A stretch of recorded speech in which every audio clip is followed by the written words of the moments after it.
മാന്യ പ്രേക്ഷകർക്ക് ഇലഞ്ഞൂർ ബ്ലോഗിൻ്റെ പുതിയൊരു പ്രചോദനാത്മകതയിലേക്ക് സ്വാഗതം. പ്രിയമുള്ളവരെ, ഒരിക്കൽ ഒരു കുട്ടി വീട്ടിൽ കളിക്കുകയായിരുന്നു. ആ സമയത്ത് തൻ്റെ വീടിനോട് ചേർന്ന ഒരു ഷെഡിൽ ആ കുട്ടിയുടെ പിതാവ് പട്ടുനൂൽപ്പുഴു വളർത്തിയിരുന്നു. പട്ടുനൂൽപ്പുഴു നമുക്കറിയാം, മൾബറിയിലെ കൂടെ തന്നെ വളർത്തിയാൽ അതിൻ്റെ കൊക്കൂൺ കിട്ടും. ആ കൊക്കൂണ് പട്ടുസാരി ഉണ്ടാക്കാൻ വേണ്ടി ഉപയോഗിക്കുന്നു. അതിന് വലിയ വിലയാണ്. അങ്ങനെ വളർത്തിയിരുന്ന ആ ഷെഡിലേക്ക്, ആ പട്ടുനൂൽപ്പുഴുവിൻ്റെ ഷെഡിലേക്ക് ഈ കുട്ടി കയറി ചെന്നു. അങ്ങനെ കയറി ചെന്നപ്പോൾ ഒരു കൊക്കൂണിൽ നിന്നും ഒരു പുഴു അത് കൊക്കൂണിൻ്റെ ചെറിയൊരു ദ്വാരമുണ്ടാക്കി വളരെ പ്രയാസപ്പെട്ട് അത് ഇറങ്ങാൻ ശ്രമിക്കുന്നതായിട്ട് ആ കുട്ടി കണ്ടു. അതായത് ചിറക് മുളയ്ക്കുന്ന ഉടനെ കൊക്കൂൺ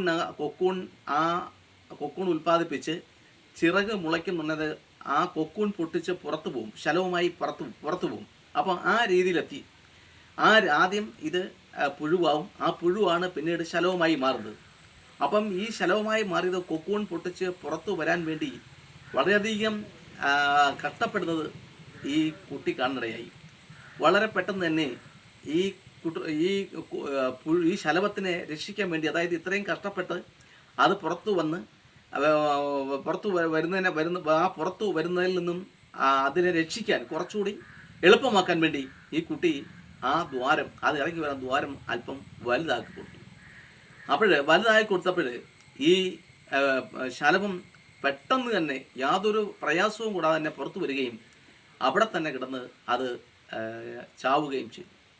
ഇത് കണ്ട് അത്ഭുതപ്പെട്ട ആ കുട്ടി അച്ഛൻ്റെ അടുത്ത് ഓടിച്ചെന്ന് പറഞ്ഞു, അച്ഛാ, ഞാൻ നമ്മുടെ പട്ടുനൂൽപ്പുഴു വളർത്തിയ ഷെഡിൽ ചെന്നപ്പോൾ ഒരു ശലഭം അതിൽ നിന്നും പുറത്തു വരാൻ പാടുപെടുന്നത് കണ്ടു.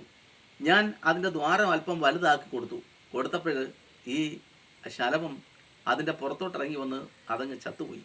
എന്താ അച്ഛാ അതിൻ്റെ കാരണം? ഉടനെ തൻ്റെ മകനെയും കൂട്ടിക്കൊണ്ട് ആ ഷെഡിലോട്ട് വന്ന് ഈ സംഭവം ആ പിതാവ് ബോധ്യപ്പെട്ടു. അതിനുശേഷം പറഞ്ഞു, അല്ലയോ മകനെ, ഈ കൊക്കൂണിൻ്റെ ചെറിയ സുഷത്തിലൂടെ ഈ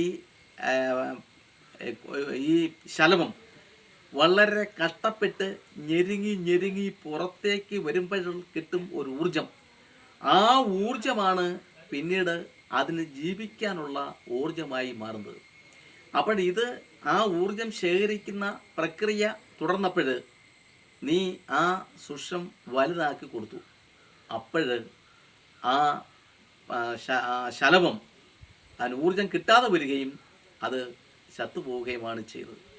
അപ്പം പ്രിയപ്പെട്ടവരെ, ഇതിൽ നമ്മൾ മനസ്സിലാക്കേണ്ടത്, നമ്മുടെ ജീവിതത്തിൽ നമുക്കുണ്ടാകുന്ന ഞെരുക്കങ്ങൾ, പ്രയാസങ്ങൾ, കഷ്ടപ്പാടുകൾ, ദുഃഖങ്ങൾ, ദുരിതങ്ങളൊക്കെ തുടർന്നുള്ള നമ്മുടെ ജീവിതത്തിൽ ഊർജത്തിന് വേണ്ടിയാണ് പ്രകൃതി അല്ലെങ്കിൽ ജഗദീശ്വരൻ നമുക്ക് സമ്മാനിക്കുന്നത്.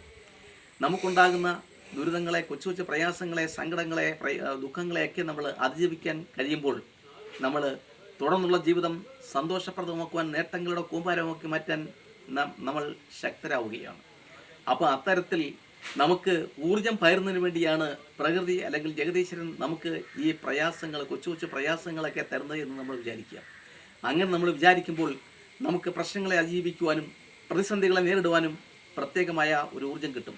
അത്തരം ചിന്തകളാകട്ടെ തുടർന്നുള്ള നമ്മുടെ ജീവിതത്തിൽ എന്ന് നമുക്ക് ചിന്തിച്ചുകൊണ്ട് തുടർന്നുണ്ടാകുന്ന പ്രതിസന്ധികളെ ഒക്കെ, പ്രയാസങ്ങളെ ഒക്കെ ലഘുവായി കണ്ടുകൊണ്ട് ജീവിത പ്രാരാബ്ദങ്ങളെ നേരിടാൻ ഒക്കെ ഉള്ള ശക്തിക്കായി നമുക്ക് പ്രവർത്തിക്കാം. എല്ലാവർക്കും എൻ്റെ വിജയാശംസകൾ.